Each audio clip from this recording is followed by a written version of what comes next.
त्याग का अखंड नियम। किसी को कुछ दो या उसका किसी प्रकार उपकार करो तो बदले में उस व्यक्ति से किसी प्रकार की आशा न रखो। तुम जो कुछ दोगे वो 1000 गुना होकर लौट आएगा, परंतु उसके लौटने की तिथि को नहीं गिनना चाहिए। अपने में देने की शक्ति रखो, देते चलो, क्योंकि देकर ही फल प्राप्त कर सकोगे। ध्यानपूर्वक देखो, सारा विश्व तुम्हें कुछ दे रहा है, फिर तुम दूसरों को देने में क्यों संकोच करते हो? आज नहीं तो कल, हंसकर नहीं तो रोकर, तुम्हें किसी न किसी दिन त्याग करना ही पड़ेगा। तुम खूब इकट्ठा करते हो, संसार की संपदाएं अपनी मुट्ठी में बांध लेते हो, परंतु प्रकृति तुम्हारा गला दबाकर मुट्ठी खुलवा लेती है। जब तुम कहते हो कि नहीं, मैं नहीं दूंगा, उसी क्षण जोर की चपत लगती है और तुम घायल हो जाते हो। संसार में कोई भी व्यक्ति ऐसा नहीं है जो प्रत्येक वस्तु को देने, परित्याग करने के लिए बाध्य ना हो। इस अखंड नियम के प्रतिकूल आचरण करने के लिए जो जितना ही प्रयत्न करेगा, वो अपने को उतना ही दुखी अनुभव करेगा। अखंड ज्योति, फरवरी 1941, पृष्ठ संख्या 1।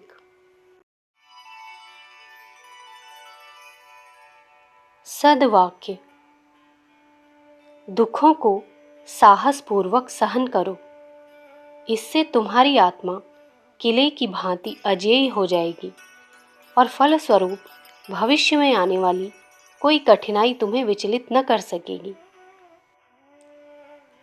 जो अपनी पाशविक वृत्तियां जागृत करके दैवी वृत्तियों को दबा देता है, उसके मानव होने का केवल यही प्रमाण रह जाता है कि मनुष्यों की तरह उसके केवल 2 हाथ और 2 पैर हैं। हम सुख चाहते हैं, सुख का मूल्य चुकाओ। बिना चुकाए वह किस प्रकार मिल सकता है?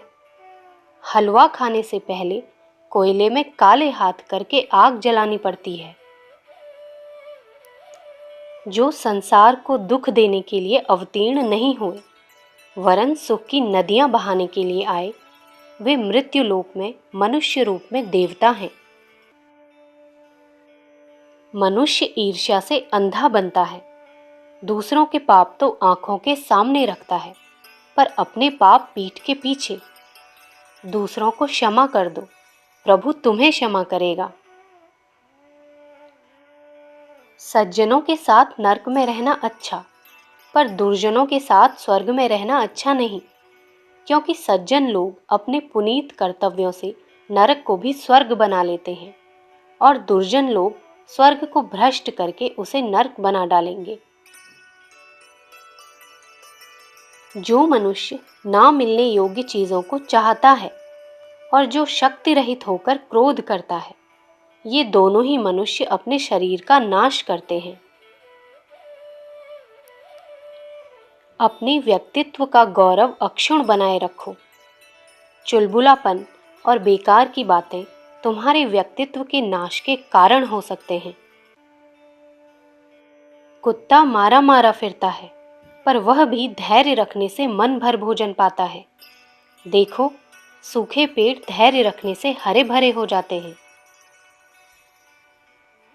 निश्चल भाव से सबके साथ प्रेम करो। अपने प्रेम बल से दूसरों के चरित्र को सुधारो, उन्हें ऊंचा उठाओ। तुम्हारे आचरण पवित्र होंगे तो तुम निराशों के हृदय में आशा का संचार कर सकोगे। मनुष्य का जीवन 3 वस्तुओं से पूर्ण बनता है। पहली, काम करने का अभ्यास, दूसरी, ईश्वर में अटूट विश्वास और तीसरी, प्राणी मात्र की सच्ची सेवा। मनुष्यता सीखने की सबसे बड़ी पाठशाला अपना घर है।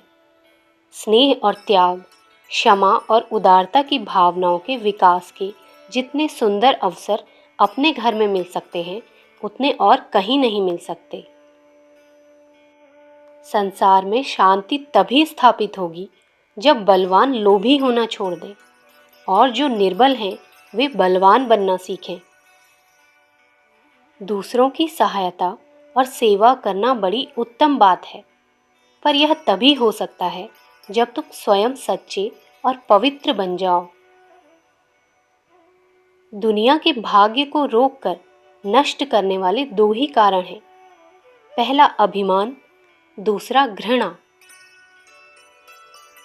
भाग्यवान वह है जिसका धन उसका गुलाम है, अभागा वह है जो धन का गुलाम है। चुप रहना एक कला ही नहीं, वाक प्रवीणता भी है। चार बातें नहीं भूलनी चाहिए: बड़ों का आदर करना, छोटों को सलाह देना, बुद्धिमानों से सलाह लेना और मूर्खों से ना उलझना। यदि मनुष्य सीखना चाहे तो उसकी प्रत्येक भूल उसे कुछ न कुछ सिखा देती है। अखंड ज्योति, फरवरी सन 1941।